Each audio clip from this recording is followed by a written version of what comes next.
दुनिया में सफलता की कहानियां तो बहुत है, लेकिन कुछ कहानियां ऐसी होती हैं जो सिर्फ व्यापार की नहीं बल्कि एक टूटे हुए दिल की कहानी बन जाती है। सोचिए एक पिता जिसकी बेटी अचानक इस दुनिया से चली जाए, वो क्या करेगा।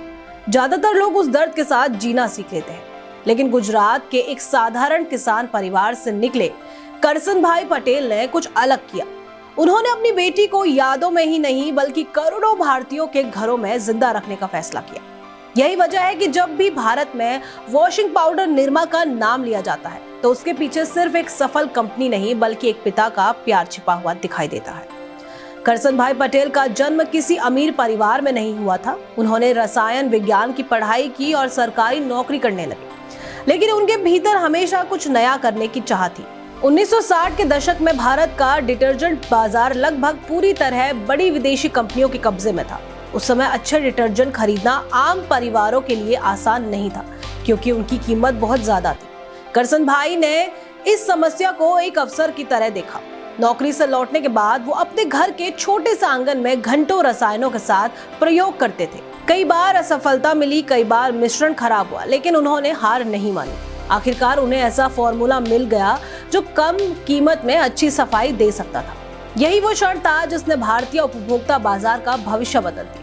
शुरुआत में वो खुद साइकिल पर डिटर्जेंट के पैकेट लाद कर घर घर बेचने निकलते थे।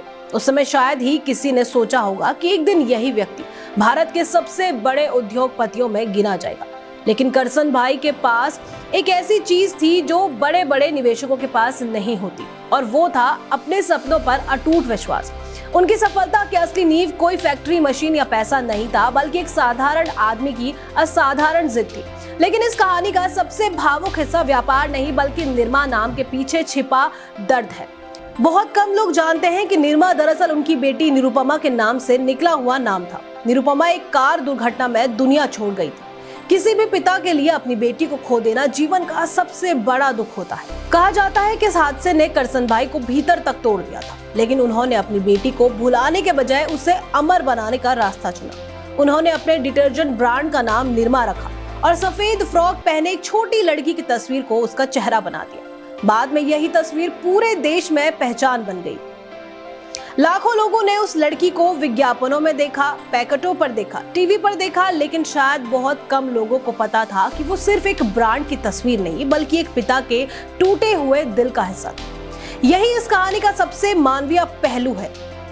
अक्सर लोग कहते हैं कि व्यवसाय सिर्फ मुनाफे के लिए होता है, लेकिन करसन भाई की यात्रा बताती है कि कभी कभी व्यवसाय भावनाओं से भी जन्म लेते हैं।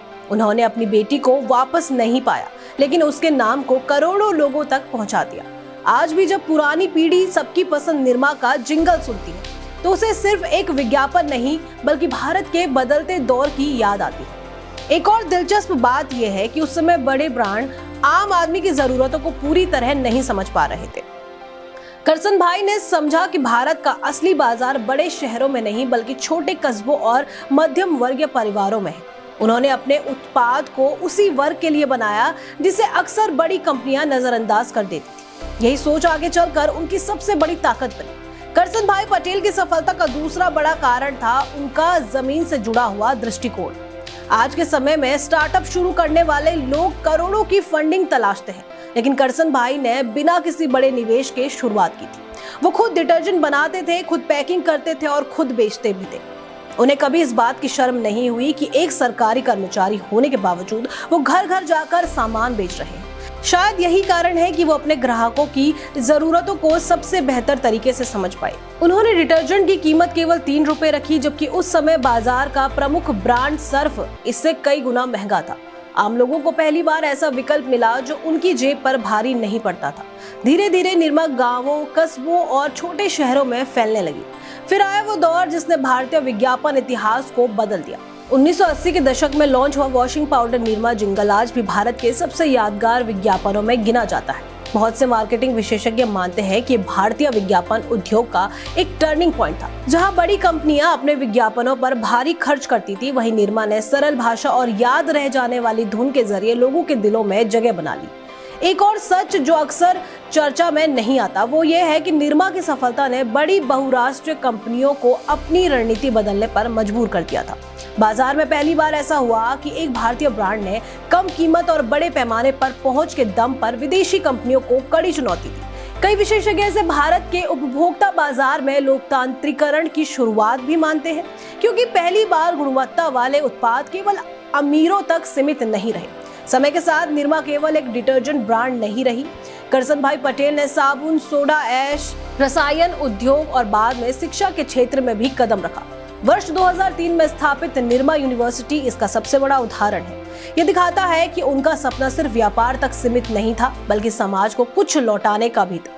लेकिन अगर इस पूरी कहानी से एक सबसे बड़ा सबक निकाला जाए तो वो ये है कि महान सफलताएं अक्सर महान दुखों की राख से पैदा होती है।